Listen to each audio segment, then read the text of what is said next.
телекөрүүчүлөр, Ош Прим телеканалынын эфирдеги убактысын түз эфирдеги жаргылчак берүүсү улантат.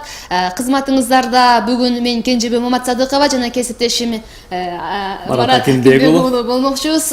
Замандаштар, алдыда биз сиздерди аябагандай кызыгууңуздарды жаратат деген ишеничтебиз. Жакшы бир теманы бүгүн талкуулайлы деп жатабыз. Адатта биринчи күнү, дүйшөмбү күнү биз Ош шаарындагы социалдык маселелерди талкуулачу элек. Бүгүн өзгөчө теманы тандап алдык. Буюрса кызыктуу болот деген ишеничтебиз.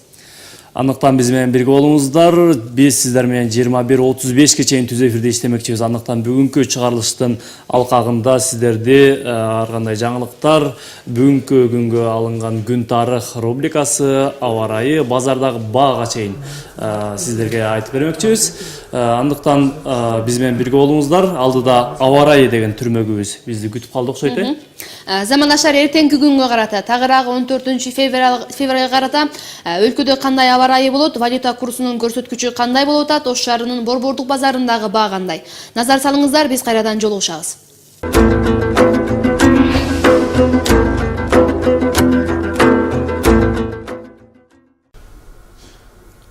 Урматтуу телекөрүүчүлөр, биз түз эфирде иштеп жатабыз. Бүгүн сиздер менен талкуулачу темабыз саясатташкан төкмөчүлүк. Мына ушул теманын алкагында сиздер менен 21:35 чейин талкууламакчыбыз. Алдыда бизге белгилүү акындардын бири келет. Аны биз кесиптешим экөөбүз табышмак кыла туралы. Менимче айрым телекөрүүчүлөр билип да калышы мүмкүн. Анткени буга чейин биз эртеден баштап эле социалдык тармактар аркылуу ким конокко келерин айтып койгонбуз. Менимче мына ушул кишибиз келе турган болсо, сиздер бир жакшы маалымат аласыздар деген ишеничте турабыз. Чындыгында акыркы учурларда Кыргызстандагы же жалпы ушу төкмөчүлүк өнөрү казак менен кыргызга гана берилген деп айтып келебиз. Мына ушу төкмөчүлүк өнөрү эки улуттун ортосунда кандай сакталып атат? Өнөр ээлери ошол улуттун жүзүн көрсөткөн инсан катары кандай ролдорду аткарып жатат? Биздин төкмөчүлүк өнөрүбүз акыркы кездерде саясатташып кеткен жокпу? Негизи мамлекет мына ушул маселелерге кандай көңүл буруп жатат? Мына ушул суроолордун тегерегинде кеп кылайлы деп ниет кылып атабыз. Андыктан сиздерде дагы кандайдыр бир пикирлер боло турган болсо, сурооңуздар боло турган болсо, сын пикир болобу айтор, кандай гана ой бөлүшөйүн деп ниет кылып аткан болсоңуздар, экран алдында телефондор иштеп жатат. 0551 коду менен 370077 номерлерин териңиздер, дагы бизге байланышка чыксаңыздар, биздин линиябыз бош. Урматтуу телекөрүүчүлөр, сиздер мындан сырткары ушул социалдык тармактарда дагы биз бүгүнкү теманы жарыялап койдук. Мына ушул баракчабызга дагы сиздер суроолорду же болбосо сунуштарыңыздарды калтырсаңыздар болот. Бүгүнкү темага байланыштуу гана келген коноктон жооп алып берүүгө даярбыз. Деги эле ушул программага сиздердин сунушуңуздарды дагы күтүп калабыз. Андыктан биз менен болуңуздар. Менимче абай Марат бизге келе турган конокту айтып койбосок, телекөрүүчүлөрүбүз бир даярданып суроосун түзүп турабы деп ойлоп атам да. Замандаштар, бизге бүгүн ушул кыргыздын чыган уулу катары, кыргыздын намысын чет эл өлкөлөрдө коргоп, негизи ушул ар кандай кырдаал болбосун өзүнүн жарандык позициясын ачык айтып келаткан акын, төкмө акын агайыбыз Алы Туткучевду биз азыр күтүп атабыз. Ал түз эфирде болуп, сиздердин жана биздин сурообузга жооп берем деген убадасын берген. Андыктан сиздерде да мына ушул агайыбызга сурооңуздар боло турган болсо, берсеңиздер болот. Деги эле акыркы учурларда маданият кызматы дагы башка тармактар бир топ эле саясатташып кетти. Анын арасында ушул акындык өнөр төкмөчүлөрүбүз дагы мындан алыс эмес. Негизги себеби эмнеде? Же мындай бир башка нукка бурса болобу? Буга чейин ата бабаларыбыз эч кандай бир саясатка кийлигишпей, кандайдыр бир кыргыз элин алдыга тарта турган бир тармак болуп келген. Азыркы акындарыбыздын абалы кандай? Башка багыттагы мындай бир темаларды ырдаса болобу? Мына ушул туурасында кеп кылабыз. Замандаштар, бүгүн эске салайлы, 13 март күнгө карай дүйшөмбү. Бул күн эмнеси менен тарыхта калган? 13 мартта дүйнөдө жана өлкөдө кандай олуттуу окуялар болгон? Алдыда сиздерди күн тарых рубрикасы күтүп атат. Андан кийин биз кайрадан жолугушабыз.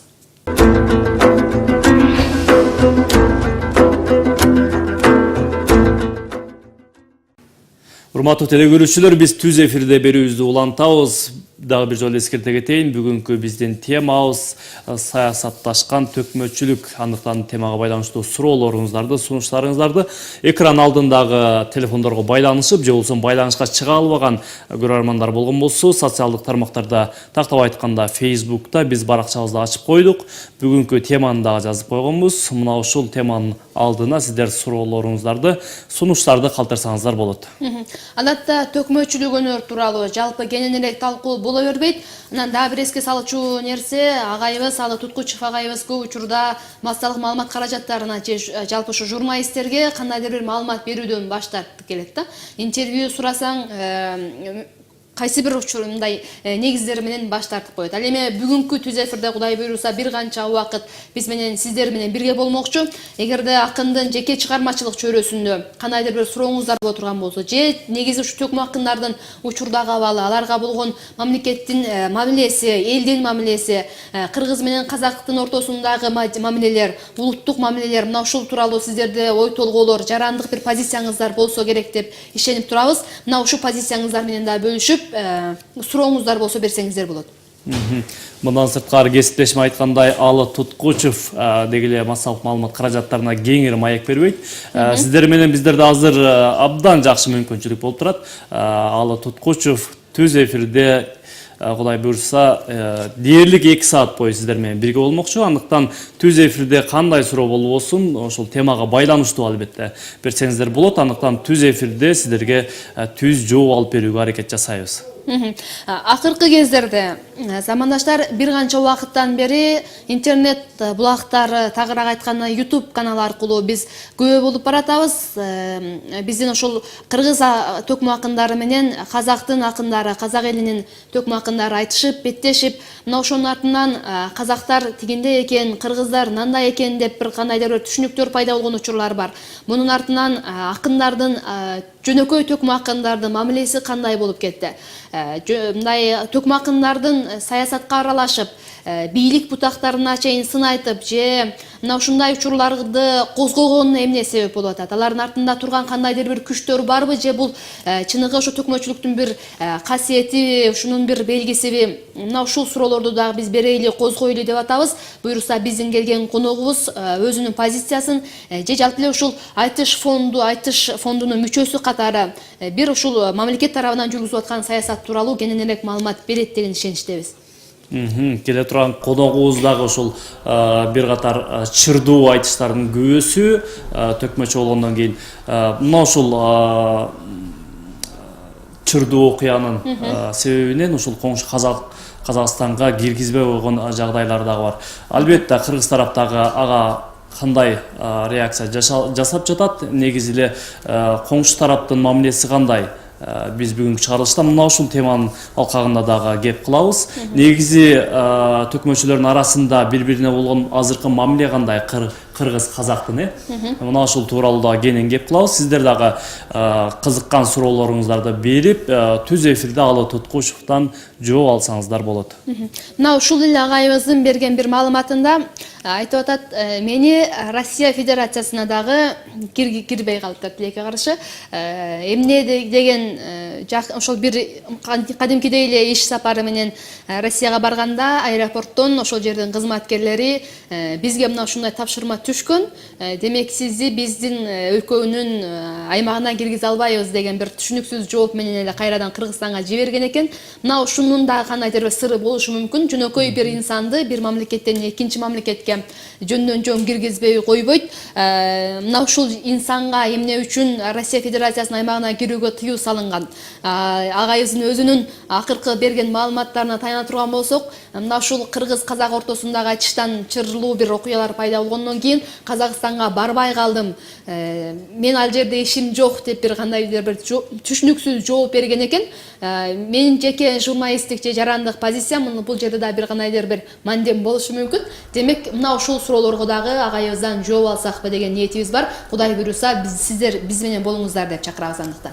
Ошол Алы Туткучевка коңшу тараптын тартип коргоо кызматтары эмне себептен киргизилбей жатканын так түшүндүргөн эмес экен. Түз эфирде дагы биз мына ушул темада тереңдетип жооп алууга аракет жасайбыз. Сиздер дагы чамдаңыздар, интернет баракчаларында же болбосо түз байланышка чыксаңыздар болот. Сиздерге абдан жакшы мүмкүнчүлүк болуп турат.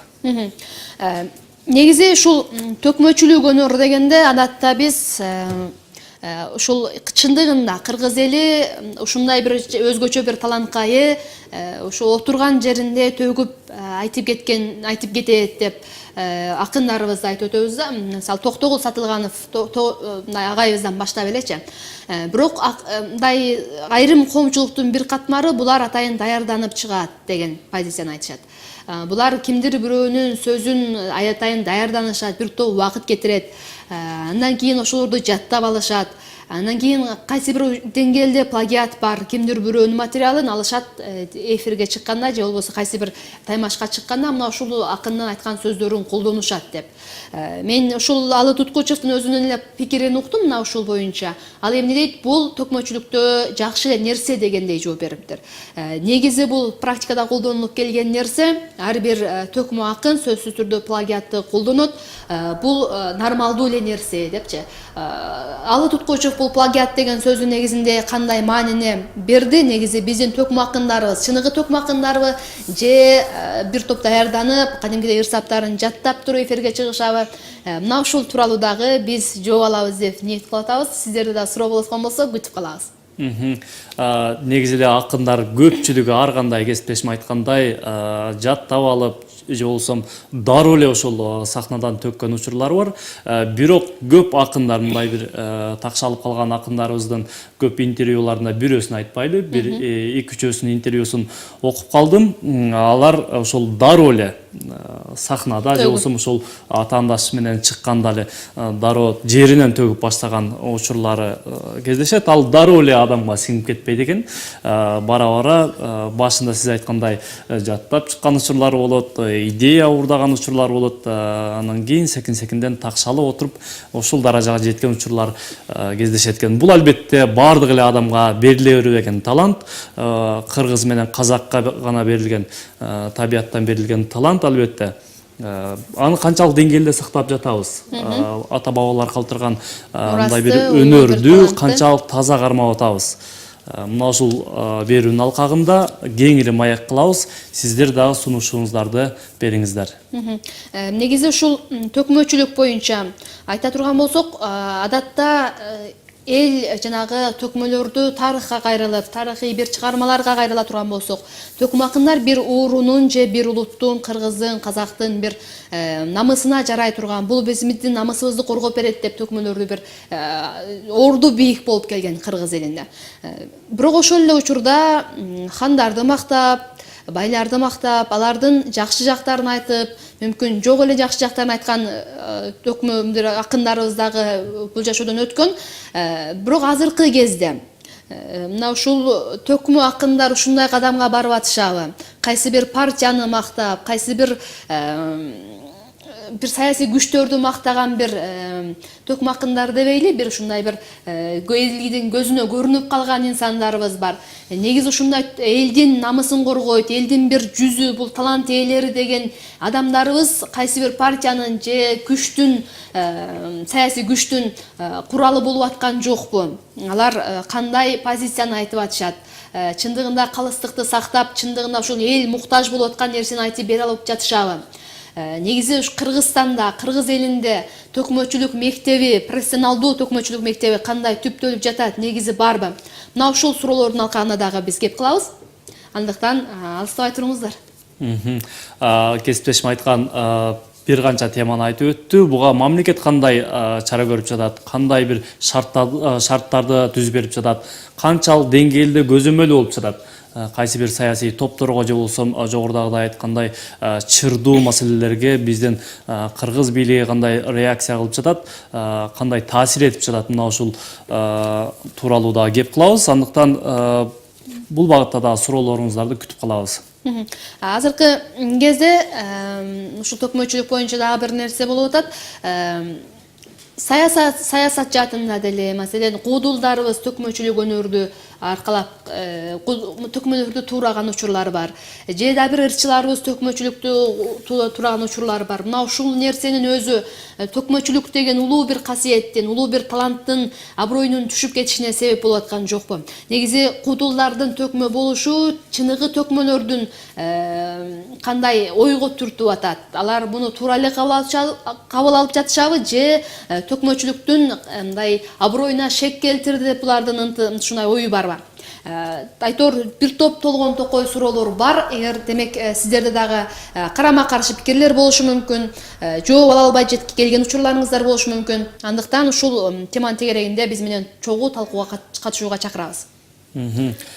Бизде алда жардама бар экен, жардамага кезек берели, андан соң жаңылыктар кызматы сиздер менен кайрадан жолугушабыз. Андыктан бизден Ош Берем каналы даярдаган жаңылыктарды кенен көрүңүздөр. Кыргызстан аймагында дүйнөдө болуп жаткан жаңылыктарды биз менен алда көрүңүздөр, андан соң жолугушабыз.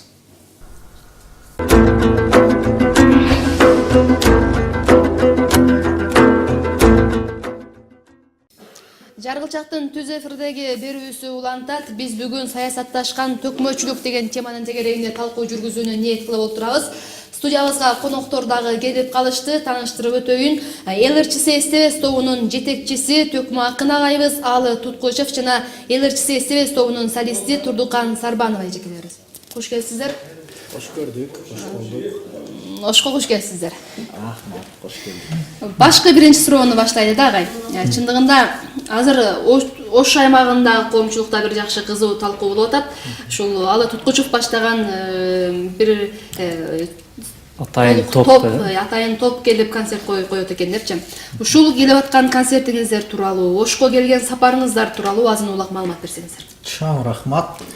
Биринчиден саламдашып алалы, амандашып алалы, урматтуу Ош шаарынын тургундары жана коноктору, жалпыңарга биздин Борбордон келген өнөрпоздордун атынан ысык салам.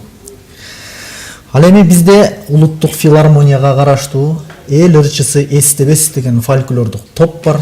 Ал топ 86-жылдан бери иштеп келе жатат. Бул топту СТВ Турсуналиев жетектеген, андан кийин Тууганбай Абдиев жетектеген. Учурда 2-3 жылдан бери ошол топту мен жетектейм.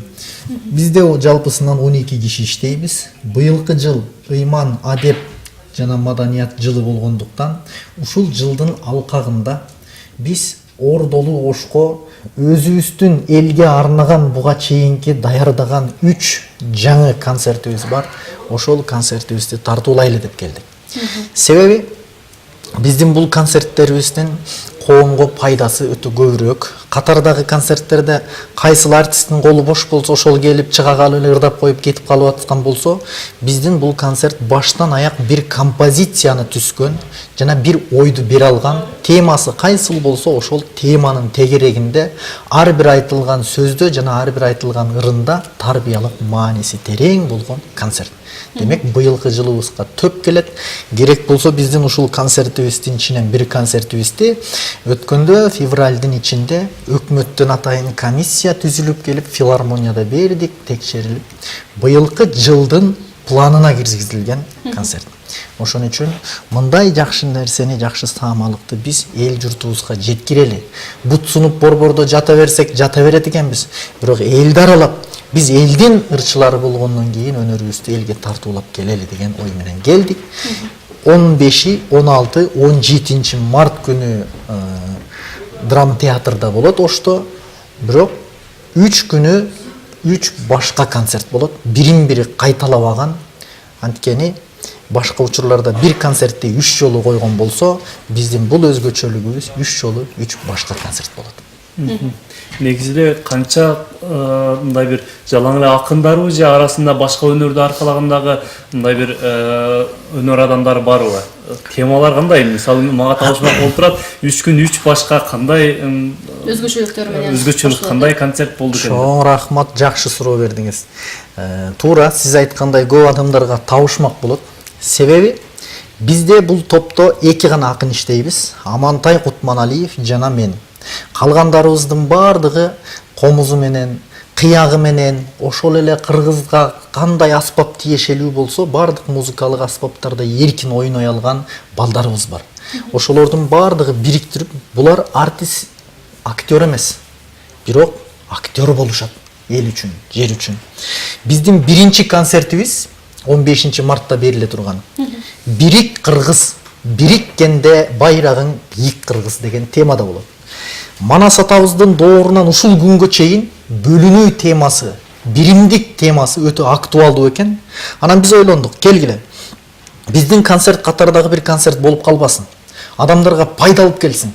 Эгерде бир адамдын башы ооруп аткан болсо, ага мезим бериштин кереги жок. Ага биз цитрамон бериш керек. Дал ошол сыяктуу биздин коомдун кайсыл жери ооруп аткан болсо, ошол жерге шифа боло турган концерт берели деп, ушул теманы козгоп туруп, бирик кыргыз деген концертти берип атабыз.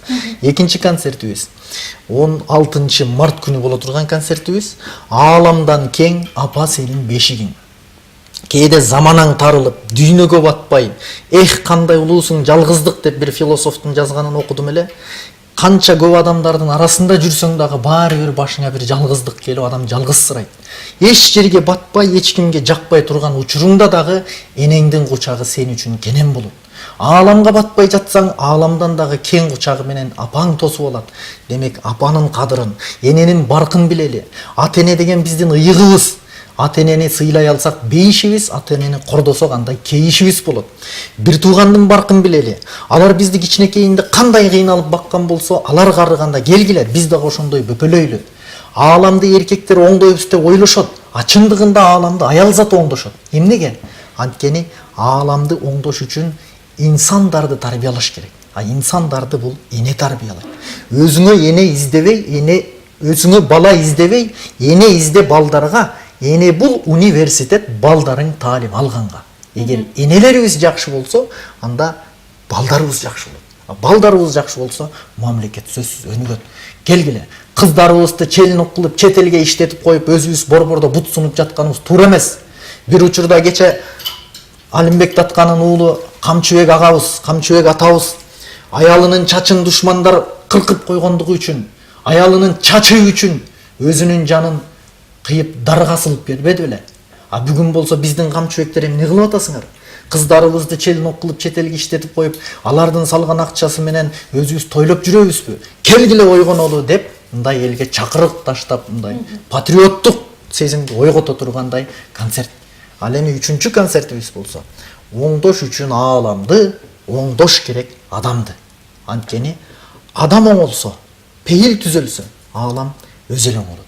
Ар бир инсан ааламды оңдогусу келет экен, бирок эч ким ошол оңолууну өзүнөн баштагысы келбейт экен. Келгиле биз өзүбүздөн баштайлы. Биз бирөөдү шыбайт экенбиз, жамандайт экенбиз. Жакшы бир ийгилигин көрсөк, ушул жакшы иш кылып атат деп тирүүсүндө айтпай, сөздү аяп, кызганып жүрүп, качан анын көзү өтүп кеткенден кийин жакшы киши болчу дейт экенбиз. Ал кеч болуп калат экен.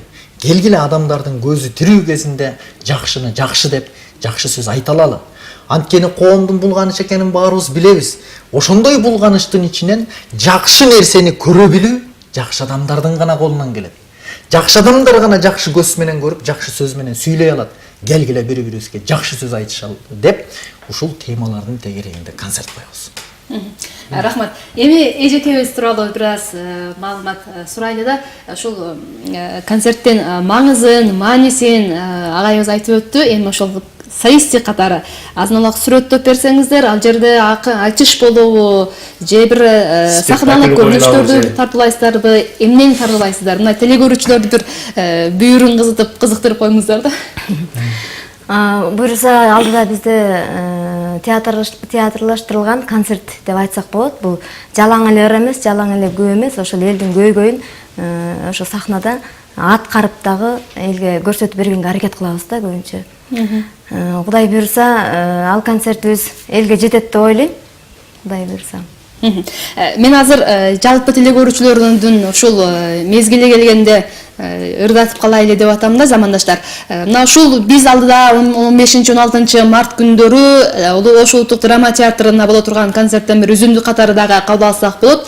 Бир талантыңыздарга күбө болуп программабызды баштап алсак, Кыздың ырк чачы бул, турдуккан. Анда эмесе баягы чымчыксыз сойсо да казап же сойсун деп коет эмес. Мен ырдап берип турайын. Майке сүйлөп. Элдик чыгармалардан аткарып берейин, бал жакшы деген чыгарманы.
Азаматсыз береке, үнүңүзгө береке, талантыңызга береке. Кудай буюрса, концертке келе турган теле көрүүчүлөрүбүз кайдыгер калбайт экен, бул башталышы деп турайлы. Алдыда бир аябай кызыктырып атышат, барып көрүп келбесек болбойт. Эми айтсаңыз агайым, айрыкча Ош шаарына үзгүлтүксүз эле ушул ырчылар келип турат, куудулдар келип турат, концерт берип турушат да. Анан айрым учурларда алардын залдын жарымы толбой калган учурлары бар, айрымдары чындыгына шлак менен өтөт. Сиздердин концертиңиздер бир топ мындай мааниси жарагандан тереңдей сезилип атат. Анан дагы эмнеси менен өзгөчөлөнөт ошол жөнөкөй концерттерден. Анан негизи мына ушундай адамды бир ойлонууга түртө турган иш-чаралардын чындыгында аз кездештиребиз. Сиздерди мисалы Ош шаарына биринчи жолу келип отурасыздар. Канчалык деңгээлде коом ушуга муктаж, дагы эмне кандай кадамдар таштасак болот? Рахмат.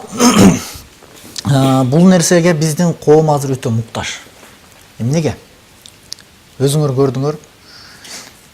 Буга чейин биздин мамлекеттин башынан ар кандай кайгылуу күндөр өттү, окуялар болду. Ошондой учурда элди токтотуп калууга президент жок эле өлкөдө. Премьер-министрди таппай калганбыз. Депутаттардан эч ким жок болчу. Көчөдө милиция дагы, ГАИ дагы жок калган. Карапайым калк кайда бараарын билбей, канчалаган адамдардан айрылып, эмне кылаарын билбей, ичиндеги күйүтүн көксөөсүн кантип чыгараарын билбей калган учурда бир гана элди токтоткон дин адамдары жана маданият кызматкерлери болду. Ырын айтып, манасын айтып, күүсүн чертип, элдин көкүрөгүндөгү көксөөсүн ошону менен чыгарып токтотту. Демек, элдин караңгылап турган учурда кармана турган үмүтү ушул адамдар экен. Демек, элдер ушул адамдарды сыйлайт экен, ушул адамдардын сөзүн угат экен. Андай болсо, биз өзүбүздүн чындыгыбызды сөзсүз түрдө элге жеткиришибиз керек. Өзүңөр байкап көрсөңүздөр, бүтүндөй өнүкпөгөн коомдордо саясатчылар популярдуу. Ал эми өнүккөн коомдордо маданият кызматкерлери популярдуу. Эмне үчүн? Өнүкпөгөн өлкөлөр курсакты тойгузуунун камын көрүп, саясатчыларды ээрчип, ошолордун тегерегинде бирке акча болуп калабы, башка болуп калабы, же бийлик болуп калабы деп жүгүрүшөт. Ал эми өнүккөн өлкөлөр ашказаным тойду. Ашказанымдын жанында рух казаным бар. Мен рух казанды тойгузушум керек деп, жан дүйнөгө көп басым жасагандыктан алар маданият кызматкерлерине көп басым жасашат. Каалап барып театрлардан концерттерди көрүшөт. Же болбосо ошо сахналаштырган спектакльдерди көрүшөт.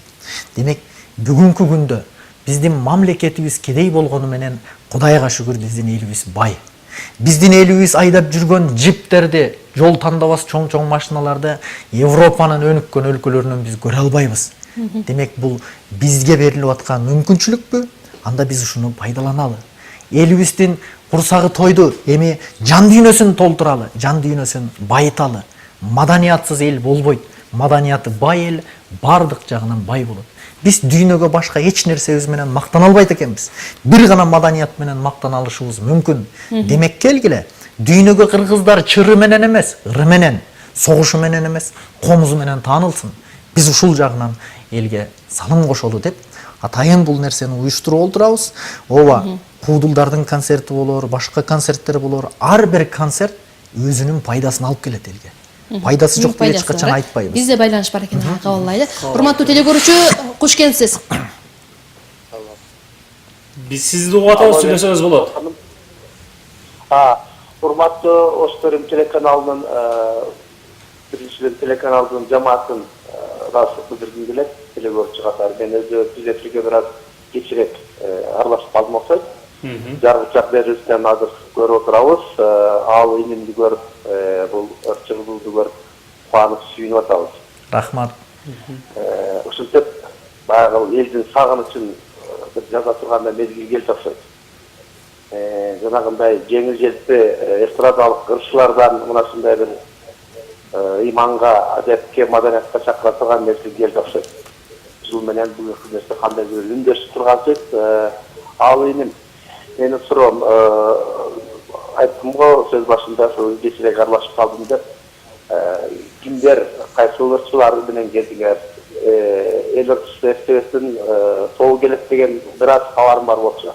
Мен өзүм бул жерде азыр командировкада жүргөндөн улам айтып жаткандыгым, дагы бир кыскача айтып кетсеңер канча күн болосуңар, топтун курамында кимдер барсыңар.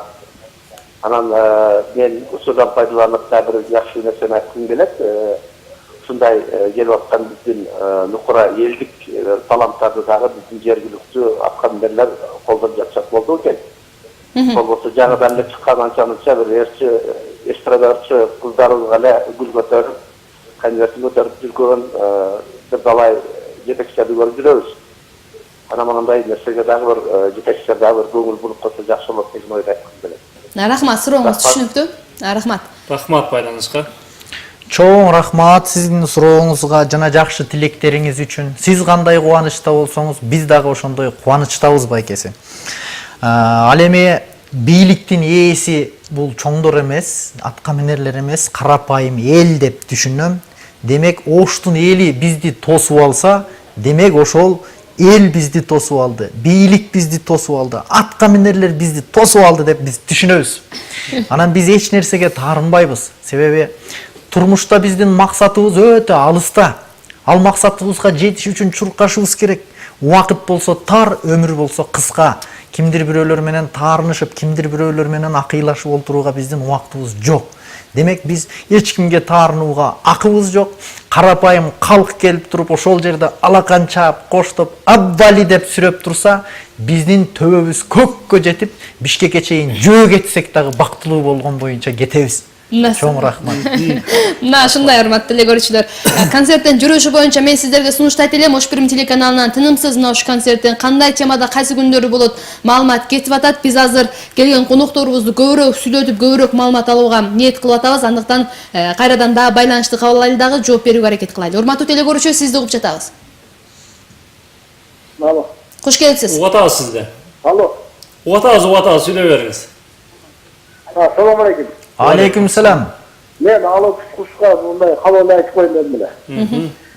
Сиздин жанагы көз карашыңыз, элге айткан жанагы өрүбүз менен, өзүбүздүн чүрүбүз менен эмес, өрүбүз менен жанагы биздин өзүбүздүн жакшынакай бир келиздер менен таанылмайлы деп кыздын пелин көтөргөн үчүн ошону колдоп коеюн деп айтып коеюн деп калдым. Рахмат байке, рахмат. Көрөбүз алып сиздин ырдаган ырларыңызды, пелиңизди аябай сыйлайбыз сиздичи. Ушул пелиңизден, ушул ырларыңыздан, ушул көз карашыңыздан тайбаңыз эч качан. Рахмат Сизди байке. колдойбуз.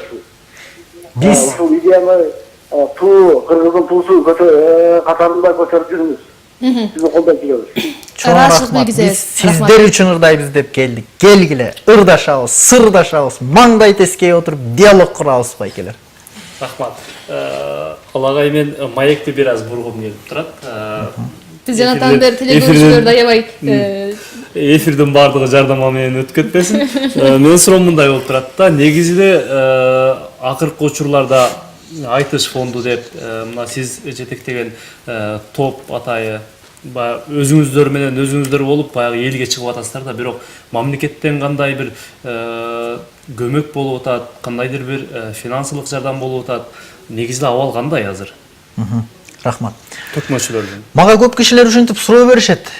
Силер акын болуп жүрөсүңөр, мамлекет силерди кандай колдоп атат депчи. Бирок мен ошол кишилердин өздөрүнө суроо бергим келет да. А мамлекет биздин акындык өнөрдү колдогонго же бизди колдогонго меценатпы же мамлекет милдеттүүбү? Жок. Мамлекетибиз өзү азыр ушул учурда колдоого муктаж. комада жатат. Биз мамлекеттен жардам күтпөй, тескерисинче биз мамлекетибизге жардам берели. Мамлекет мага эмне кылып койду эмес, мен мамлекетке эмне кылып койдум. Келгиле, ар бирибиз көп түкүрсө көл болот, көл толкуса сел болот дейт кыргызда. Ар бирибиз кол кабыш кылсак мамлекетти бат эле оңой алабыз. Биздин мамлекет эң бай мамлекет. Анткени канча жылдардан бери биздин атка минерлерибиз тоноп келатат, жеп келатат. Ошондо дагы түгөнбөгөн мамлекет, демек бул бай мамлекет деп билем. Бирок азыр кичине алысырап турат. Биз жардам берип коелу, жөлөп таяп коелу. Эртең мамлекет бизди канатына калкалайт. Мен ушундай түшүнөт элем. Демек сиздин сурооңуздан биз ушундай түшүнсөк болобу? Сиздин жообуңуздан деги. Демек сиздер өзүңүздөр демиле келип, бардык чыгашаларды өзүңүздөр ушундай бүтүрүп атасыздарбы же элдерге кандайдыр бир деңгээлде фактылык бир маалымат керек болот да? Бул мамлекеттик деңгээлде көтөрүлгөн саясатпы же Алы Туткучев өзү жетектеп туруп, өзү бир демилгени көтөрүп туруп анан ушуну алып келди бекен деген бир суроо болушу мүмкүн. Бул концертибизде быйылкы жыл ыйман, адеп, маданият жылы болгондуктан бул 3 концертибиздин бир концертин өкмөттөн комиссия түзүлүп, атайын текшерүүдөн өткөрүп, жактырышып, быйылкы жылдын планына киргизип атышат. Кабыл алышты. Бүтүндөй республикага ушул концертиңерди силер жеткиришиңер керек экен. Анткени силердин концертиңер ыйман, адеп, маданият жылына туп-туура төп келет экен деп колдоп беришти. Бирок алардын колдогону, андан бары ал ишке ашканы көп убакытты талап кылат экен. Жай башталып кетсе, каникул башталып кетет. Андан кийин күз болуп кетсе, жыйын терин болуп кетет. Анда келгиле, биз мамлекетти күтүп олтура бербейли. Тескерисинче биз жардам берели деп, өз чөнтөгүбүз менен ар бирибиз чөнтөгүбүздөн акча чыгарып, чогултуп, анча-мынча жардам берген биздин спонсорлорубуз бар. Аларга дагы рахмат айта кетели. Ошентип олтуруп, бул жерге өзүбүздүн чөнтөк менен келдик. Эми бул жерде менин айтайын деген негизги оюмду айта кетейин. Биздин келген максатыбыз акча табуу максат эмес. Биз элдин көкүрөгүнө үрөн сээп келели деп. Жаз келгенде эле митинг менен чыр баштайбыз. Келгиле, жазды чыр менен тоспойлу, ыр менен тосолу деп келдик. Анткени биз 15 киши келдик. 15 киши жатаканабыз, жол киребиз самолетко, тамак ашыбыз, ошондойлорду эсептеп келгенде 15 киши биз бул концерттерден пайда эмес, тескерисинче чыгаша менен кетишибиз мүмкүн. Бирок ага да кайылмын. Жана башында айтпадымбы? Оштон Бишкекке чейин жөө кетсек дагы ыраазыбыз депчи. Жөө кетип каласыздар. Жетет бизге. Замандаштар, азыр бизди жарнама күтүп атат. Жарнаманы кабыл алыңыздар. Биз жанатан бери Марат экөөбүз сиздерге айтып аттык эле, төкмөлчүлүктүн саясатташып кеткендиги деп, анан булар эмне үчүн келип концертте сүйлөшүп атат дебеңиздер. Жарнамадан кийин биз анан төкмөлчүлүктүн саясатташышы тууралуу кеп кылабыз. Андыктан бизден алыстабай туруңуздар.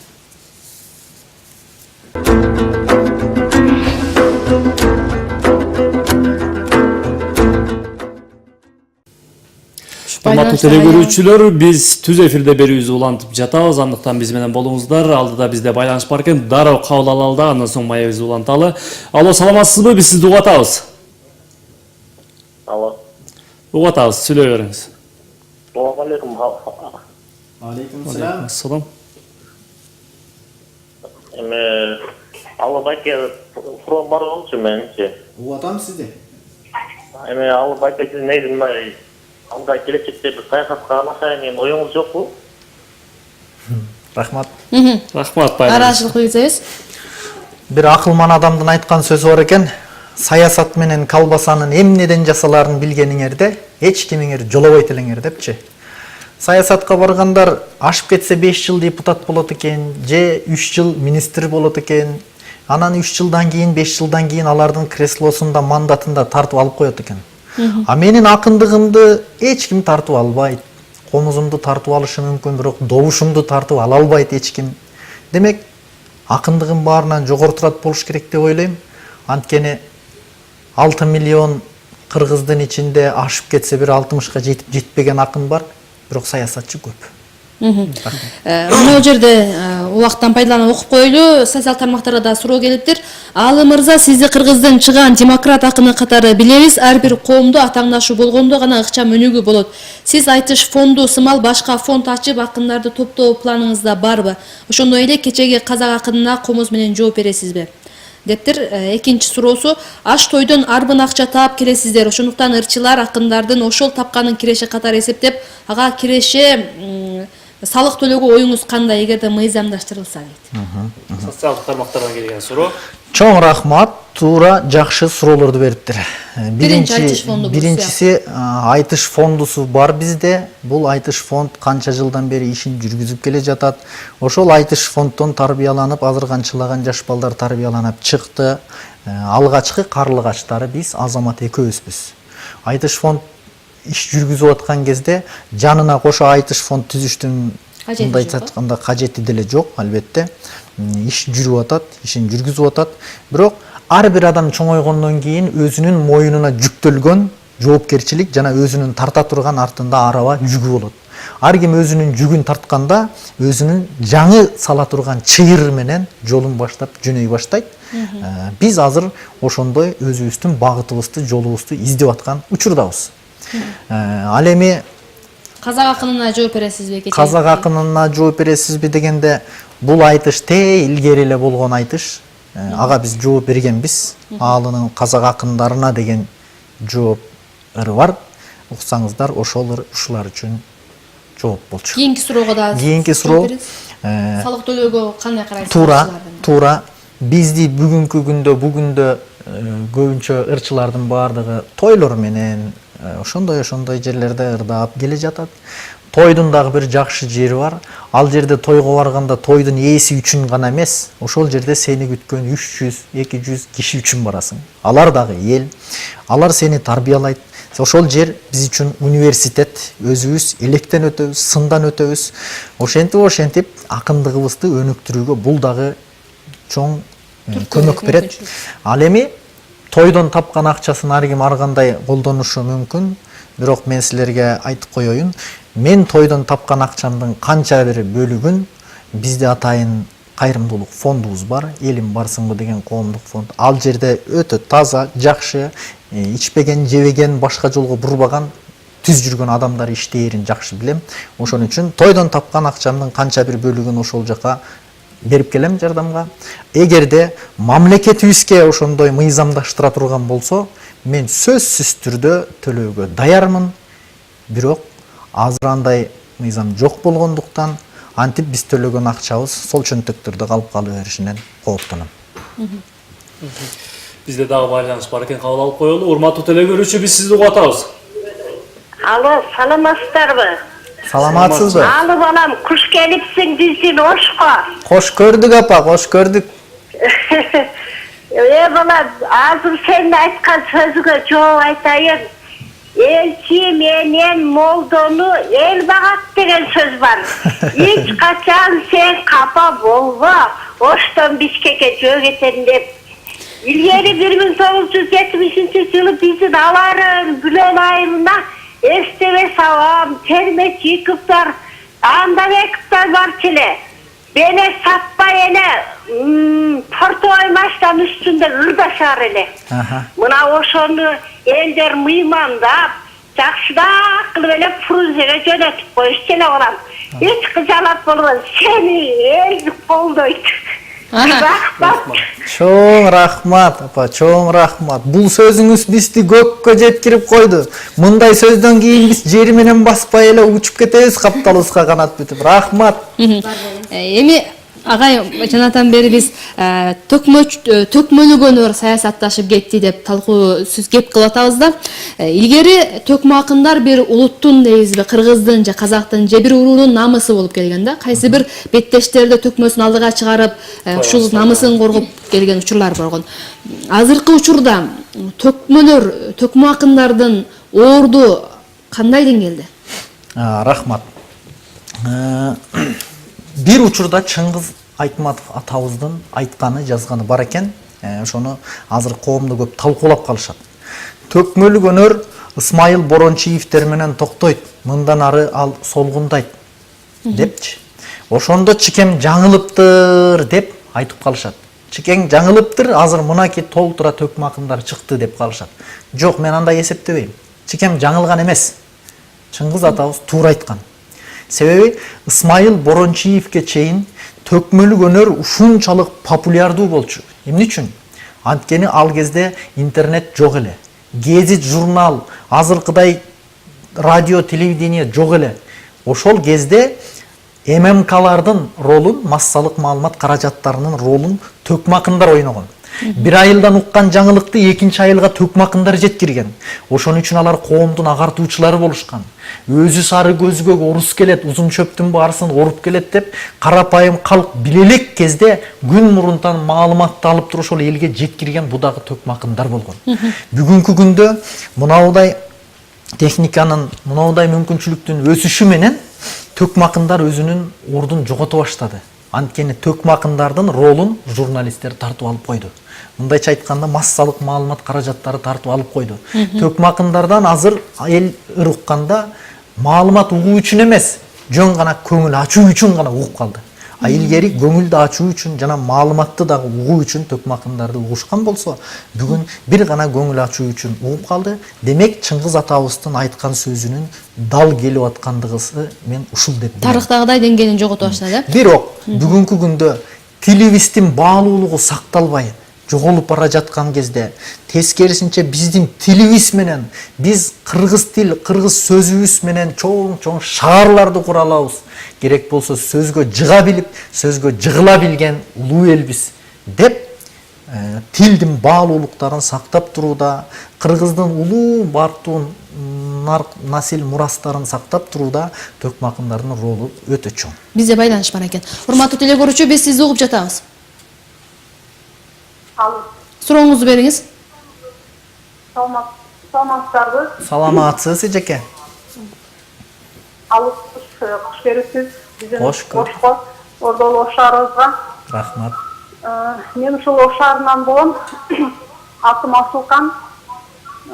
Ушул Алысыкка чыктым. Анан ушу Жеңишбек, Элмирбек аттуу акындарыбыз өтө сыйлап, ушунчалык сыймыктануу менен угуп келебиз. Менин апам Турдукан рамалык жакында өтүп кетти. Азырына 40 күн деле боло элек. Ушул чыктын ырларын ушунчалык сүйүү менен, урматтоо менен 85-ке чыкты, өтүп кетти. Ушунчалык урматтап, сыйлап укчу эле. Апам 5 убакыт намаз окуп, күндөп намаз уккан, ушунчалык ыймандуу аял болчу эле. Бир гана ушул молдолордун маселе жакшы ыймандуу сөздөрүн укчу эле, анан 5 убакыт намазын окучу эле, тасбih тартып, зикир тартып, анан бир гана ушул алып туткучтун дискин алып келип бергиле деп, ушул туткучтун дистерин алып келип берип, ушунун ыйман ырларын, ушулардын айтыш ырларын угуп түшүп, апам ушунчалык урматтап, сыйлап өттү. Ошон үчүн сиздерге айтарым, ылайым, өмүрүңүз узун болсун, алып туткучуп дайыма эл үчүн ырдап, элибиздин рухун көтөрүп, ыйманын көтөрүп, дайыма биздин кечиңерибизде бар болуңуздар. Ырларыңызды ушунчалык сүйүп, урматтап угабыз. Сизди көргөндө апамын жакын элеси ушунчалык көз алдыма иликтеп кетти. Рахмат сиздерге, дайыма бар болуңуздар. Рахмат. Рахмат. Кудай рахматын алсын. Апаңыздын арты кайырлуу болсун. Жаратканын жаннатынан жай берсин. Эгерде мен кандайдыр бир ийгиликтерге жетишип жаткан болсом, аны мен өзүмдүн кыйындыгымдан деп сезбеймин. Менин артымда кимдир бирөөлөр мага арнап бата кылып атышы мүмкүн, тилек дуа кылып атышы мүмкүн. Мен ошол адамдардын батасы менен гана ушул ийгиликтерге жетип атам деп ишенемин. Эгерде мен ушундай ийгиликтерге жетип аткан болсом, анда ошол берилген баталардын ичинде сөзсүз сиздин апаңыздын дагы батасы бар. Ал сиздин гана апаңыз эмес, биздин дагы апабыз, баарыбыздын апабыз. Артында калган бала чакасы, эл жери дайыма берекетте, аманчылыкта болсун эжеке. Рахмат. Негизи эле төкмөлүк өнөр тууралуу кет кылып атпайбызбы? Бул кыргыз казакка гана мындай бир тиешелүү бир табиятта берилген бир белек десек болот. Негизи төкмөлүк өнөрдө казак тарап менен кыргыз акындарынын мындай бир айырмачылыгы барбы? Элге бир окуяны төгүп айтууда же болбосо бир тарыхты баяндап берүүдө? Бул өнөр негизи илгери көчмөн элдердин көбүндө болгон экен. Керек болсо арабтардын тарыхында дагы болгонун биз окуп калабыз. Жүрүп олтуруп көп улуттардан жоюлуп, бул кыргыз менен казакта гана калыптыр. Бир чети кээде тамашалап мен мынтип айтып калам. Ушу башка адамдардын баардыгы сөздөн ишке өтүп кетти окшойт. Биз гана жалкоолонуп жатып, дагы деле ырдап жүрөт окшойбуз депчи. Бирок бул тамаша албетте, бул Кудай берген мүмкүнчүлүк, Кудай берген чеберчилик жана Кудай берген бир белек деп билем. Анткени сөз менен куюлуштуруп, ырдамак тургай, кээде кара сөз менен сүйлөгөндө сөз таппай кыйналып калабыз, андай учурлар болот. Ал эми казак кыргыз акындарынын ортосундагы айырмачылык, силер байкайсыңарбы? Адамдын жашаган жери шарты кандай болсо, мүнөз дагы жана ыр дагы ошондой болот. Мисалы, кыргыздар тоодо жашайбыз, уңкур, чуңкур, тоо, кыр, аска, анан айла-ла, лайла-лайла, лайла-ла, лайла-лайла, тоого чыга калып, түшө калып ушинтип ырдайт. Казак туугандардыкы кенен талаа болгондуктан айхай, лайла-ла деп ырдаса ошол ээн талаада ат чаап бараткандай бир элес калтырат да. Ушул сыяктуу жер шартына жараша өздөрүнүн мүнөзү болот. Анан казактардыкы кенен жерде жашагандыктанбы, алардын ырларынын дагы саптары узун 12 муундан болот. Биздики кыска 8 муундан турат. Бирок 8 муунда ойду батырыш, ар бир саптан кийинки сапта кайра уйкаштыкты таап олтуруш бир аз кыйындыкка турат. Ал эми узун саптын ичине ойду кенен батырып айтуу оңоюраакка турат. Демек бир айырмасы ушулардан деп ойлойм. Рахмат агай, бизде байланыш бар. Урматтуу теле көрүүчү, сизди угуп жатабыз. Алло. Саламатсызбы, сурооңузду бериңиз эже. Алло. Сурооңузду берсеңиз болот, урматтуу теле көрүүчү. Жаксыңбы? Саламатсыз эжеке, жакшысыз. Менин атам алы болгон. Ушул сени телевизордон көрүп, сени көргөндөн бери ушул канчалык ийгиликтерге жетишкениңде үй бүлөбүз менен, тууган уруктарыбыз менен бир гана сени карайбыз. Өзге жерлерде сен багы жакшы бааланбай каласың, ыйлагым келет. Сага ийгилик, кыргыздын таамай баласысың. Сени кээбирки жого жактан көтөрүлбөй калсаң дагы эл көтөрөт. Сени биз сыйлайбыз, сен менен урматтап сыйлайбыз. Атамын аталы болгон, менин атам кыргыз мектепте директор болуп иштейт деп аты коюлган. Сен дагы ошол даражаларга жеттикем. Амин. Ар дайым ушу сени жүрөгүмдөн көтөрмөлөйбүз баардыгыбыз. Рахмат сага. Кыргыздын чыган балдары сендей балдар болсо, кыргыз эли оңолуп кетет эле. Рахмат, Ийгилик байланышка рахмат. Чоң рахмат сиздин тилектериңизге. Сиз бизге кандай тилектерди тилеген болсоңуз, Кудай Таалам сизге дагы ошол тилектерди 10 эселеп берсин эжеке. Рахмат. Эми агай айтсаңыз, акыркы кездерде, акыркы жылдары дейбизби, кыргыз казак төкмө акындардын ортосунда бир кайым айтышуулар күчөдү да. Мүмкүн биз мурда байкаган эместербиз, акыркы кездери коомчулукта мына ушул кызуу талкууну жаратууда. Мына ушул карама каршылыктардын, кайчы пикирлердин жаралышына ким жол берди? Кайдан бул? Эмне себеп болду? Эмне себеп болду? Ал саясатташып ушундай бир жогорку деңгээлге чейин жетип атат. Эмне себеп? Мен бул оюңарга кошула бербейт элем. Себеби биз тарых бетин карасак, тарыхта ошол эле Арстанбек менен Сүйүнбайдын айтышы деген бар. Ал айтышта деле ушундай бир кызуу кан кызытып, керек болсо эл чабышып кете турганчалык деңгээлге чейин көтөрүлүп айтышкан айтыштар бар. Андан бери деле алып карасак, бир топ мындай нерселер өтө көп болуп келген. Акыркы кезде боло берет. Анан акыркы кезде болгону массалык маалымат каражаттары аркылуу элге көбүрөөк жетип кеткендиги үчүн бизге күчөп аткандай сезилип атышы мүмкүн. Бирок бул андай деле, бул жерден саясат издештин деле кажети жок, себеби тарыхтагы болуп келген нерсе бул боло берет. Мындан кийин дагы боло берет да. Негизи мамилеңиздер кандай? Мамилебиз аябай жакшы. Мисалы, казактын акындары биздин Кыргызстанга айтышка келгенде 2014-жылы Балгынбек Имаш баш болуп, күчтүү акындар келди. Акындарды биз алып барып туруп сый көрсөттүк. Биздин сыйыбызды көрүп, өзгөчө жана Ташкордо деген тамагыбызды жегенде аябай ыраазы болушуп, ушунчалык ыраазы болушуп кайтышты. Анан 8 акыны келди эле, 8ине ар бириңердин үйүңөрдө илинип турсун. Жөн эле кылынчаң басып илинбей черткен сайын кыргызды эстеп тургула деп 8ине 8 комуз белек кылдык элек. Алар ошондой ыраазы болгонунан өзүнүн домбурасын кайра бизге белек кылып калтырып кетти. Бул комуз, домбура деген бул өтө улуу, ыйык нерселер. Муну жолго таштап кетпей турган нерселер. Бирок ошол ыйык нерселерди бири-бирине алмашып аткандагысы, бул маданияттын алмашып аткандагысы, жан дүйнөнүн алмашып аткандагысы деп мен түшүнөм. Демек, анан кыргызда сөз бар. Бир короо койдун ичинде аксагы болот. Бир мамлекет элдин ичинде акмагы болот. Бир короо койдун ичинде котору болот. Бир бүтүн элдин ичинде сокуру болот деген сыяктуу.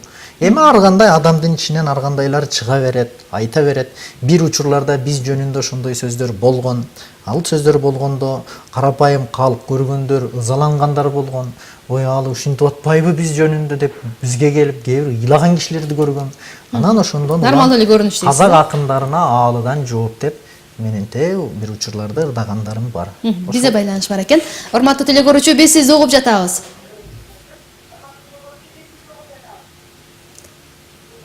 Алло, байланыш барбы? Саламатсыздарбы? Саламатсыз? Саламатсыз. Мен Алы мырза, салам алейкум. Алейкум салам. Мына сизге бир суроо менен кайрылайын деп атам. Эл көрүп турат, эл өзүнүн баасын берет. Кайсыл акыныбыздын дарамети канчалык экен деген.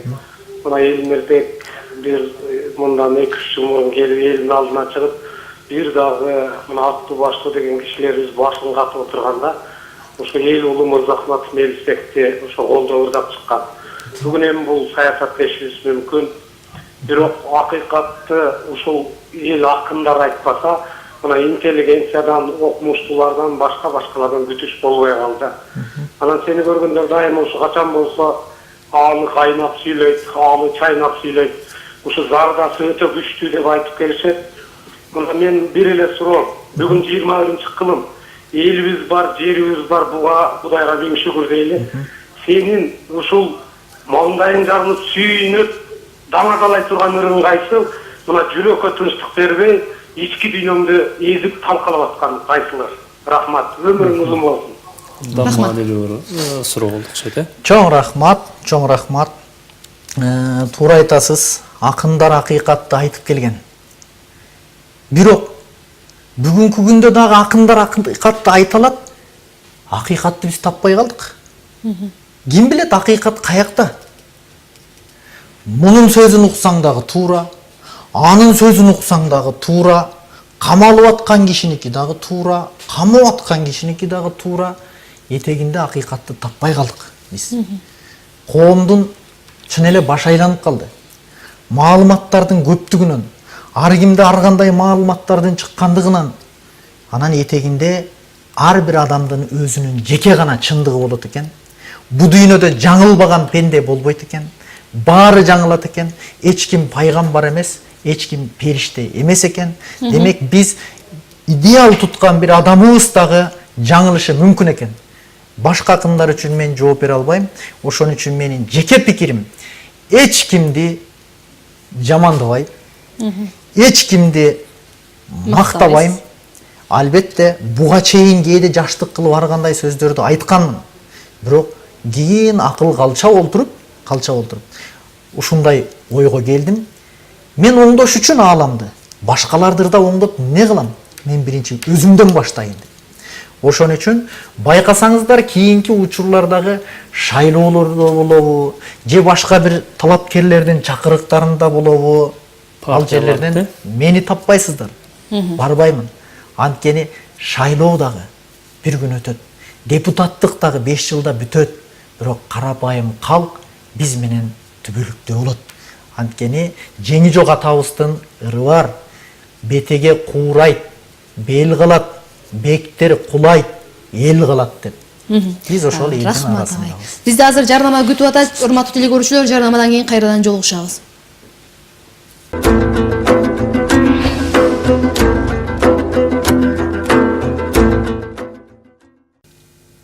Замандаштар, биз берүүбүздү улантабыз. Экран алдында телефондор бар. Эгерде сурооңуздар боло турган болсо, биз сиздерди күтүп атабыз. Суроо берсеңиздер болот.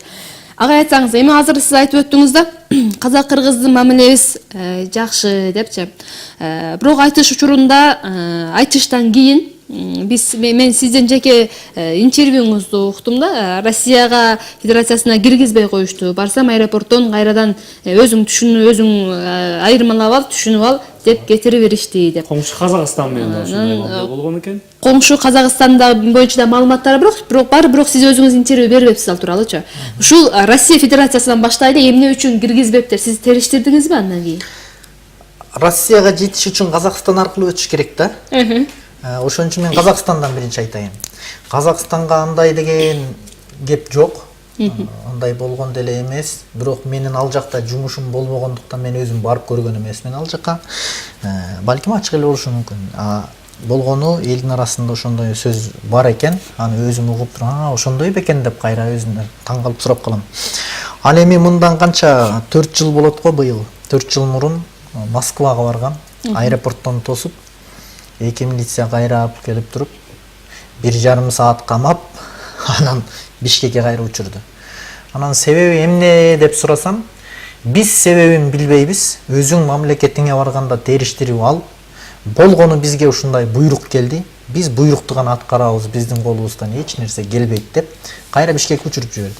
Бул жактан келип анан миграция боюнча тактаттырсам, эч нерсе жок. Мен болгону Москвага 3 эле жолу барып турмун. Барганда да делегация менен баргам, жалгыз барган эмесмин. Чогуу барып, чогуу келгем. Эч кандай күнөө деле жасабаптырмын. Миграциядан так чыкты. Милициядан жөнөттүк. Тактатсак, ал жактан дагы так чыкты. Бирок СНБ аркылуу тактатсам болмок. Ага менин күчүм жеткен жок. Аны караткан жокмун. Болгону 5 жыл кирбей койсом кутуламбы деп койдум, 4 жыл өтүп кетти. Бирок мен Казакстанга кайрадан кайтып келгим келип атат да, агай. Сиз айтып атпайсызбы? Бар элек мен Казакстанга ишим жок болгон үчүн барган жокмун депчи. Бирок буга чейин айтышка барып жүргөнсүздөр, айтышып жүргөнсүздөр казак акындары менен. Эмне үчүн анда акыркы учурларда ушул Казакстанга сиздердин барбай калышыңыздар, алардын чакырбай калышын кантип түшүнүшүбүз керек? Бул кайсы бир нерсе бар дегенде ой бар да. Себеп болушу мүмкүн да деп ошол сиз айткан эл ичинде деле мындай бир суроо көп болот да. Жок. Андай деле себеп жок. Буга чейин бир жолу барган экенмин Урал калаасына 2006-жылы.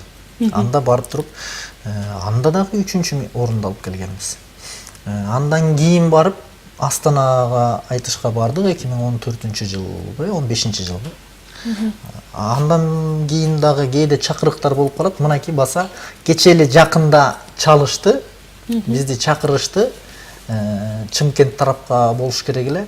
Бирок биз Ошко сапар алып чыгып бараткандыгыбызга байланыштуу бара албайбыз дедик. Анткени Ноорузга карата айтыш уюштуруп жатышкан экен. Балким башка акындар барып келип болуш керек. Андай маселе деле жок. Бул темага мындай бир тактык киргизип алып окшойт го дейм, кесиптеш экөөбүз. Негизи илгертен бери мындай акындарды бөлүп карап, элдик акын же болбосо мындай бир акындарыбыз өздөрү деле той аштарда ырдагандары болгон, мындай бир сиз айткандай мактабай, тескерисинче мындай бир акыйкатты ырдаган акындарыбыз болгон. Негизи азыр акындарды ушундай бир бөлүп карасак болобу? Азыр мен ойлойм, акындар дагы көп нерсени түшүндү, өстү, өнүктү. Мурда сен карасың, мен сарымын, сенин мурдуң чоң, сен семизсиң, мен арыкмын деген теманын тегерегинде ырдаган болсо, азыр акындарыбыз башка деңгээлде ырдап калды. Демек бул акындардын өнүккөнүнүн, өскөндүгүнүн далили. Ал эми бүгүнкү күндө антип деле бөлүп кароого болбойт акындарды. Илгери байманаптарды ырдаган болчу, той топурду ырдаган болчу деп калабыз. Илгери тойдон башка концерт болгон эмес да өзү. Анда филармония жок болсо, драма театры жок болсо, тойдон башка каякта ырдайт. Бүгүнкү күндө деле бизде ошондой эле күн болуп калды. Анан бирок бир нерсенин айырмасын билгиле. Мактоо жана каалоо тилек айтуу деген экөөнүн айырмасы бар. Эгерде мен кимдир бирөөнү, "О, көрүнүшүң манастай, көкүрөгүң таластай, сен арыстансың, жолборсуң" деп ырдап атсам, анда бул мактоо болот. Карандай мактоо болот. Жок, эгерде мен кимдир бирөөнү, "О, ден соолукта бол, өмүрлүү бол, урук тукумуң көп болсун, балдарың баатыр шери болсун" деп ырдап атсам, анда бул каалоо тилек айтуу болот. Менимче каалоо тилектин эч кимге зыяны жок болуш керек. Биз колдон келишинче бири-бирибизге каалоо тилекти көбүрөөк айтышыбыз керек. Биз азыр тойлорго барган учурда биз каалоо тилек айтабыз. Сизге шайлоолорго чыккан болсок анда мактоо айтмакпыз. Сизге каалоо тилек айтайын деп дагы бир тилек көрүүчү келип калыптыр. Биз сизди угуп жатабыз, урматтуу тилек көрүүчү. Угуп жатабыз сизди. Алло. Угуп атабыз, сурооңузду берсеңиз болот. Илим Алейкум салам. Assalamualaikum. Илим алы сенин бул тама айткан сөздөрүң менен айтышка чыккандарын биз көрүп жүрөбүз, дайыма көрөбүз. Сага рахмат, сага ийгилик каалайм. Рахмат. Ден соолугуң чын болсун, чыгармачылыгыңда дайыма алдыга жылебез илим. Амин. Анан бул айтышка чыкканда бул кыргыз эмес, казактарды деле майтарасың. Ошо баягы алынын жообу дегенде бир үзүндүү кандай айтып бере аласың ошо суранычы. Биз келген конок менен жакшы бир келишип алганбыз, урматтуу теле көрүүчүлөр. Биз эфирдин аягында ал агайга бир топ убакыт беребиз. Айтчу сөздөрдү сиздерден келген сунуштардын баардыгына жооп берет деп ишенип атабыз. Ал эми азыр сурообузду берип жообубузду алып алайлы. Сиздерден кечирим сурайбыз. Агай айтсаңыз, эми төкмөчүлүк бул өнөр. Аны курчтуп туруш керек, айтып туруш керек. Жанагы орусча айтканда репетиция кылып туруш керек, багып туруш керек. Ошонун негизинде сиздер казактын акындары менен айтышып атасыздар десек да болот да, тажрыйба алмашып. Бирок ошол эле кезде мына ушул акындардын айткан сөздөрү, ошолордун тарыхка жанагы тийишип аткандыгы, же дагы бир нерселерге айтып аткандыгы эки улуттун бүтүндөй бир кыргызды, казакты жаман көрсөтүп, казакты кыргызды жаман көрсөткөн жөнөкөй адамдардын арасында ошондой түшүнүк пайда болуп калат да. Негизи акындардын саясатка канчалык деңгээлде киргенге болот, же болбосо кайсы бир нерселерди айтпай эле коюш керек деген сизде бир ой жокпу? Кантиш керек акындар? Эгерде ал акын колуна комуз албай, башындагы калпакты чечип, үстүндөгү саймалуу чепкенди чечип коюп туруп, костюм кийип, галстук кармап, анан колуна кагаз алып, көзүнө очки тагып туруп анан сүйлөсө, анда муну саясий өңүттөн карасак болот. А бул маданият. Бул маданиятты саясат менен чаташтырбай эле, маданият бул баарлашуу. Өнөр катары, өнөрдүн сынашы, жарышы, өнөрдүн сынагы, өнөрдүн күчүн сынашып атышат. Демек бул жерден андай нерсени караштын деле кажети жок болот менимче. Тарыхты айтканда, эмне үчүн казак кыргыз ортосунда тарыхты айтабыз да, биз башка жерлерде ырдасак тарыхты айтпайбыз. Анткени биздин тамырыбыз бир эл, тарыхыбыз бир эл. Ортобузду ала тоо гана бөлбөсө, башка эч ким бөлө албай турган, эч бир душман бөлө албай турган тарыхыбыз бир эл болгондуктан ошол тарыхыбызды айтырдайбыз. Мисалы мен эми башкалардын ырынан мисал келтиргеним туура эмес болот, өзүмдүн ырыман мисал келтирейин. Ошол казак акындарына аалыдан жооп дегенде. Казактан чыккан Бөлтүрүк Чеченди айтабызбы? Казактан чыккан Шакеримди айтабызбы? Же болбосо Жөжө акынды айтабызбы? Бардыгын айтсак, булар казак калкынын сүйкүмдүү, казак калкына эмгеги сиңген аттуу баштуу инсандары болгон. Ошолордун кыргыздар жөнүндө айткан жакшы ой пикирлерин мен айтып атам. Демек бул эки элдин ортосун ажыратууга эмес, тескерисинче бириктирүүгө кошкон салымым деп эсептейм. Ал жерде казакка жооп деп түшүнүшүп жүрүшү мүмкүн айрымдар. Казакка жооп эмес, казак акындарына жооп. Анткени ырымда казагым менин асылым, кардешим, боорум, жакыным, казакты жаман дей албайм, мен акынын айтып жатырмын деп атат да. Кыргыз жөнүндө кайсы акын туура эмес ырдап атса, эл аны тыйып койгула. Анткени акын кастык ырдабайт, достук ырдайт деп. Элдин жүзү деп, бизде байланыш бар. Урматтуу теле көрүүчү, сизди угуп жатабыз. Алло. Саламатсызбы, сурооңузду бериңиз. Алло. Угуп атабыз сизди, сурооңузду берсеңиз болот. Саламатсыздарбы? Саламатсыз. Урматтуу алакын. Угуп атабыз. Соонда сиз сыяктуу кайсы акындар бар? Рахмат. Чоң рахмат. Сизди кемеден көп көрөм тойлордон. Канчага чыгат тойлорго? Эгер чакырып мында берсе тигиде мындай десе. Чоң рахмат. Эстебес тобунда мен сыяктуу начар акындар жок. Менден күчтүү Амантай Кутманалиев деген акын агабыз бар. Биздин устатыбыз, бир учурларда бизге акындыкты үйрөткөн, жол жобо көрсөткөн, азыр чок иштейбиз. Акындардан экөөбүз, калганыбыз Нуржамал Табалдиева баштаган Кыргыз Республикасынын эл артисти Өмүрзак Кайыповго окшогон, Талант Сыдыков, Мээрим Карыпова, Элзар Өскөнбаева, Турдукан Сарбановага окшогон жана башка дагы өтө тандалып алынган таланттар биздин топто иштейт. Ооба, тойлорго дагы көп барам. Анткени бир адам баласын үйлөндүрүп той берип атса, ал адам ошол тойду 25 жыл күткөн. 25 жыл күткөн тойду ал ушунчалык эсте калгыдай жакшы өткөргүсү келет. Бирок ал өзү ушунчалык каалап, суранып чакырып атса, ал тоюна барбай койсок, анда ал адамдын өмүр бою жүрөгүндө калып калат. Кээде айла жок, бош убакыт болбой калат, башка жерге убада берип койгон болот. Кыргызда сөз бар: ооздон чыккан түкүрүк кайра жутсаң макрук деп. Убада берилип калгандан кийин башка жака бара албай калабыз, ошондой учурлар болот. А бирок кол бош учурларда сөзсүз түрдө барабыз. Бирок барганда ар кимге алына жараша. Мисалы, кимдир бирөө айтат: "Досум үйлөнүп атты эле, подарок кылайын дедим эле" дейт. Анан алардыга өзүнүн тилинде "я не подарок" деп туруп, өздөрүнө жараша баа айтам. Кимдир бирөө чалат: "Ой, алы сени үй бүлөбүз менен сыйлап угабыз. Эгер ушу келип берсең, аябай сүйүнүп калат элек" дейт. "О, байке, болуптур. Анан биздин бир жакшы сөзүбүз бар: берсеңиз ала беребиз, бербесеңиз бара беребиз" дегенчи. Анан Кыскасы сүйлөшүңүз керек экен, урматтуу теле көрүүчү. Ал эми дагы бир акыркы суроолорду берип калайлы, бизге убакыт аягына чыгып баратат. Ушул сиздин айтыштыгыңызды карап отуруп, казак акындарынын арасында алар бир маалымат айткандан кийин тарыхты сен бурмалап атасың деген жооп берген учурларыңыз бар экен да. Ушул негизи ушул акындардын тарыхты канчалык деңгээлде бурмалап атышат, ошо өзүнүн элинин намысын коргош үчүн дейбизби, же ошол убактылуу бир жеңишке жетиш үчүн туура эмес маалыматты айтып койгон учурлар дагы болобу негизи? Болот.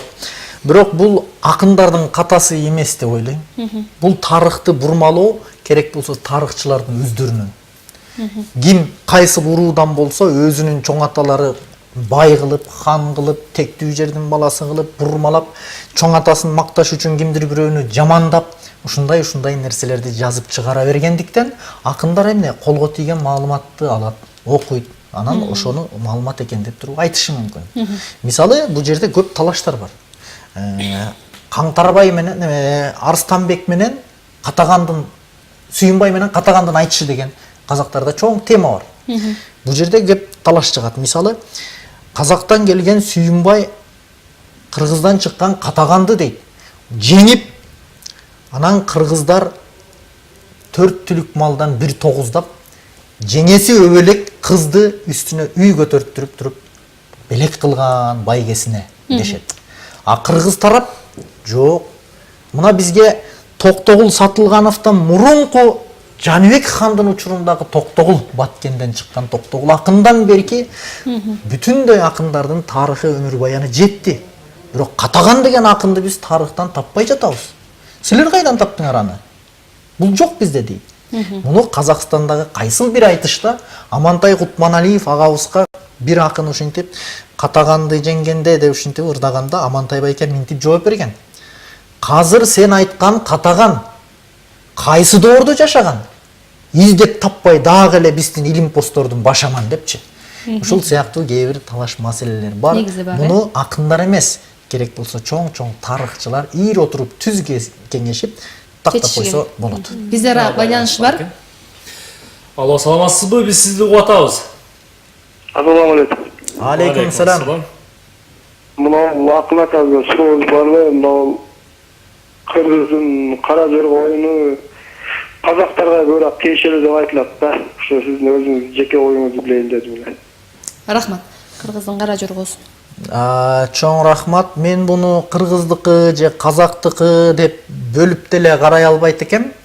Бул жалпы эле биздин көчмөн элге тиешелүү болсо керек деп ойлойм. Анткени кыргыз казактын өзүнүн деле түбүн бөлө албай калабыз түпкө барганда. Тарыхты териштирип тамырын караганда бир болуп чыгат. Бирок интернетте ачсаңыз көрөсүз, 1924 жылы жайлоодо чабандардын бир тоюнда кыргыздар башына калпак кийип ушул бийди комуздун коштоосунда бийлеген экен. Демек 24 жылдары бийлеп жүргөн болсо, андан мурунку доорлордо деле кыргыздар бийлеп жүрсө керек деп ойлойм. Агай, мисалы сиздин аты фамилияңызды айтканда эле көпчүлүк мындай бир төкмө акынды элестетип, мындай башка нерсени элестетпейбиз да.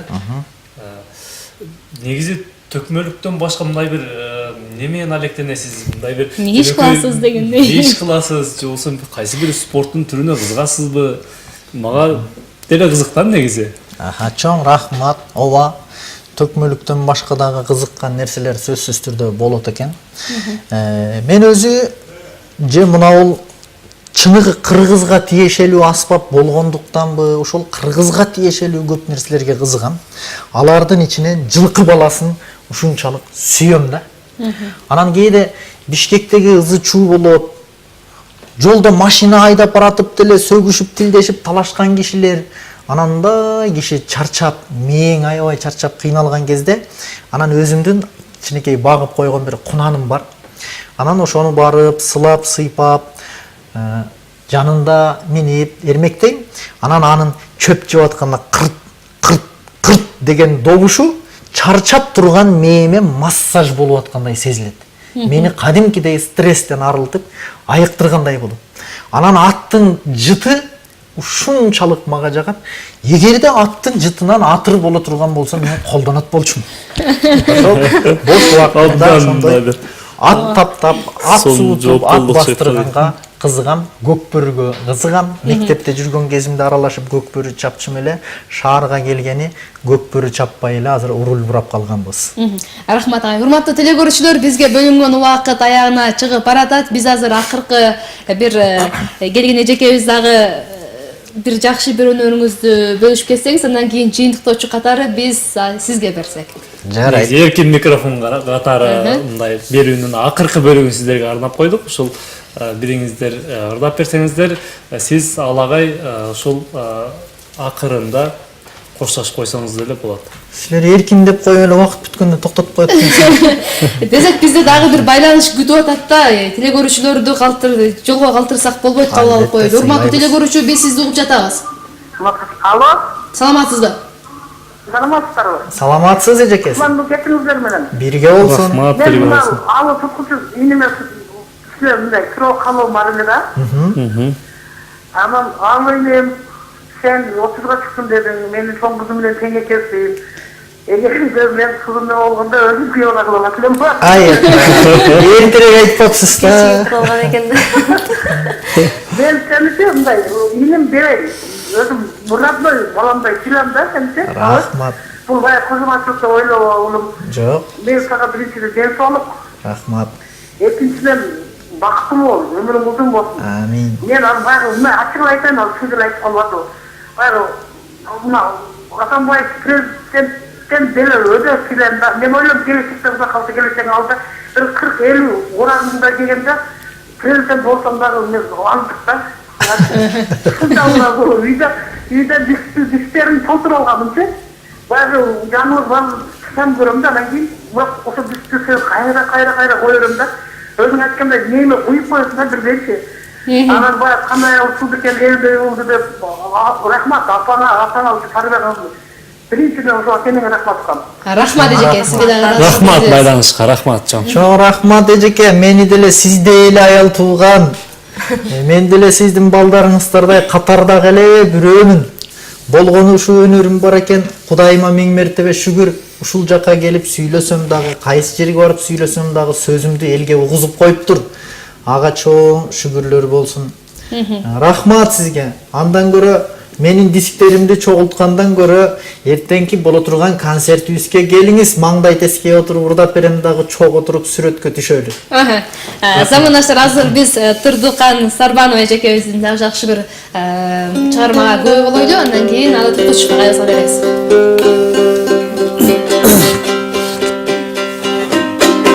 Анда мен азыр жалпы ушул биздин элибизге арнап ошо ырдын пир аталган Ырысбай атабыздын бир чыгармаларын арнап кетейин. Жүрөккө жүрөк сыр берет деген чыгармасын арнап берейин.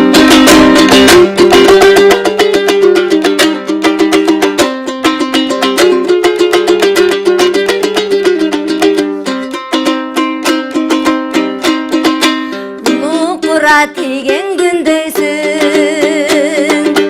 нуруңа куштар кимдейсиң, жылмая карап бассам да жылдызга колуң сермейсиң, жылмая карап бассам да жылдызга колуң сермейсиң.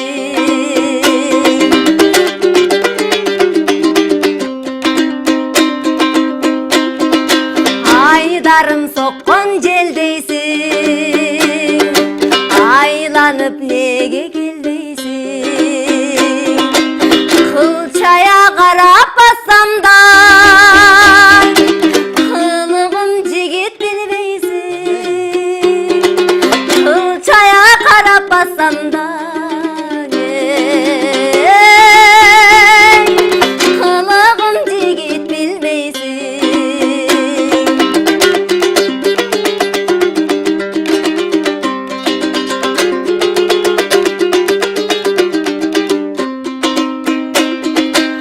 Ötmösö deymin ömür boş, ömürgö jölög ömür boş, жүрөгүм таппай түнөгүн, жүрбөйүн жаным көңүл кош, жүрөгүм таппай түнөгүн, жүрбөйүн жаным көңүл кош.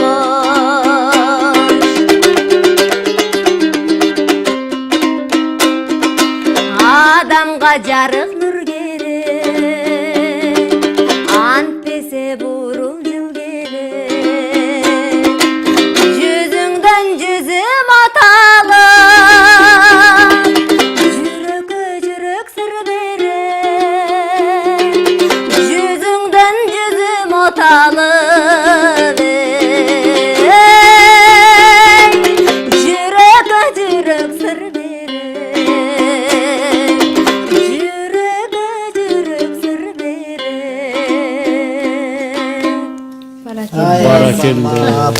Кол чабууласа болбойт. Рахмат, үнүңүзгө береке. Агайым, сизге кезек келди.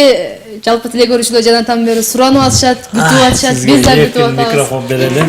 Рахмат. Эми силер бара берсеңер болот. Мен айтай берейин. Тамаша.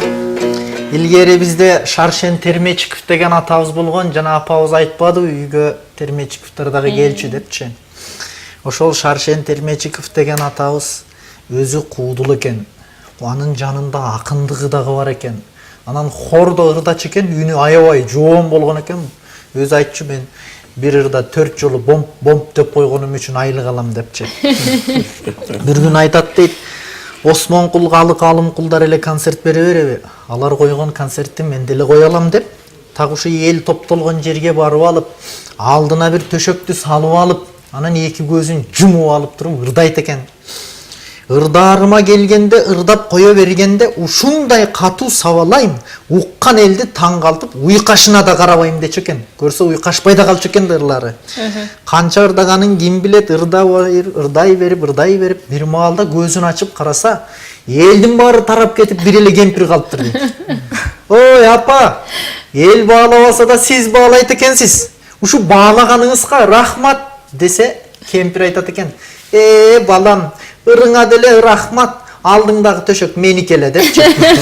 Ошол сыяктуу биз сүйлөй берип, анан элдин баары эфирден тарап кетип, оператор экөөбүз калбайбы, ырдап берейин,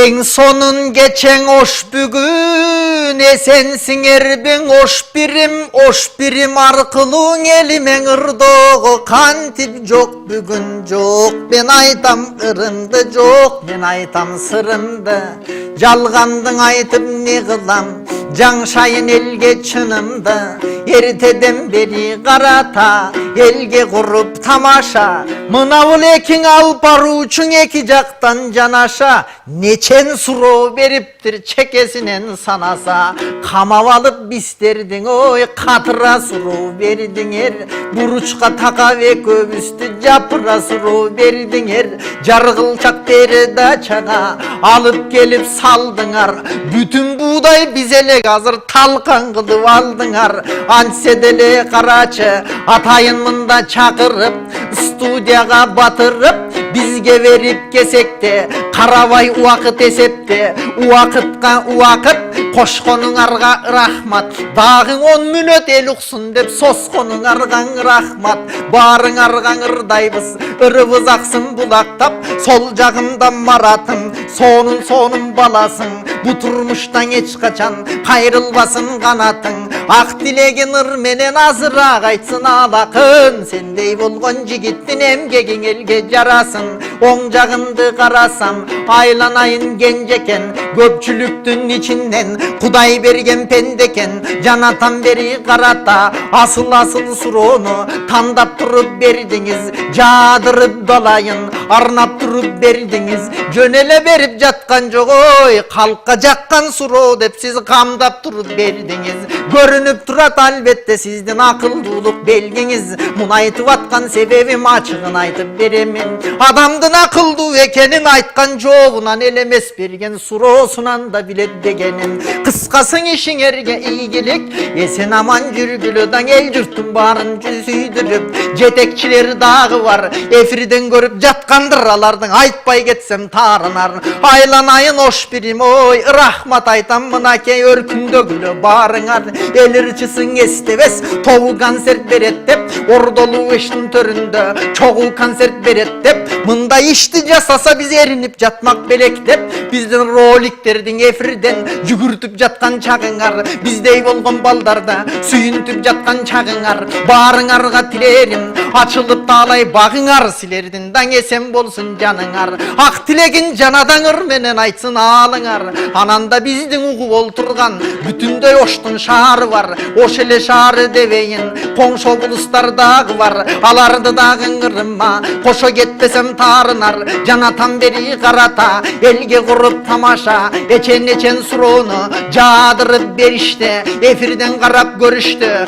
Oşol elime tilerim en negiski Barıңarga jaratkan oy Bu düýnödön geç kaçan Tarttırбасын geyişte Akiret jayda barıңa Nasip kılsın beyişte Ala toğun el jerge Birgelikte barыбыз Jaşaylıçı gövüşte Har bir üýden ılayım bolsun dep dileyim Intımagı bar elder biýik eken dodur kurap Intımagı jok elder uruşat eken çurkurap Üýlerinin barısı talkalanat bırkırap Andan görüň aytarım Aylanayın atalar Aylanayın apalar Baldarga tiyip bataňar Barıňar uzak jaşaňar Silerdey bolgon atene bizdey baldarga berçүү bata var Ulular berse batasın baldarı neden takalar Aylanayın jeňeler Aylanayın eceler Geçiresiňer silerdi maktavay geçsem ben eger 8. Mart öttü jaň ele bul ejelerin maktavas kanda yakın deveňer Abaykelerim baykeler Agalarıma aytarım Бакылдап эфир төрүндө мен какшай бербейм ай сайын. Анан дагы бир нерсе көргөнүмдүн айтайын. Көп эле оюм бар болчуң айтайын десем биякта. Алыбай экен убакыт бүттү дегенсип Марат кол жаңсап атат тиякта. Токто десе токтобой мен толкундай берсем уятта. Жалпыңарга тилерим аман эсен болгула. Эртеден бери биздей таланттар силерге эрмек болду да. Ан демесе калайык элимен айткан ой мына. Буйруса 15, 16, 17-си драм театрга келгиле өткөрө турган той мына. Анда бизде бирөөнүн баласы бакылдабай кечкери. Экрандын аркы бетинен алакан чап койгуду. Рахмат. Сиздерге дагы рахмат. Көрүүчүлөр, биздин убактыбыз аягына чыгып чыкты. Сиздердин убактыңыздарды бөлүп, жалпы ушул Ош Пирим телеканалынын телекөрүүчүлөрүнө жакшы бир маанай тартуулап бергениңиздер үчүн терең ыраазычылык билдиребиз. Чындыгында биз дагы ниет кылып атабыз, бул буюрса сиздердин концертиңиздерге барып күбө болуп келебиз. Урматтуу телекөрүүчүлөр, биз сиздер менен коштошойлук. Кызматыңыздарда бүгүн кесиптешим Марат Акимбек уулу жана мен Кенжебек Маматсадыкова болдум. Биздин конокко турдукка эл ырчысы СТВ тобунун жетекчиси Төкмө Акын, Ала Туткучев агайыбыз жана ушул эле топтун солисти Турдукан Сарбанова эжекебиз болду. Кайрадан эфир аркылуу көрүшкөнчө аман туруңуздар. Саламатта калыңыздар.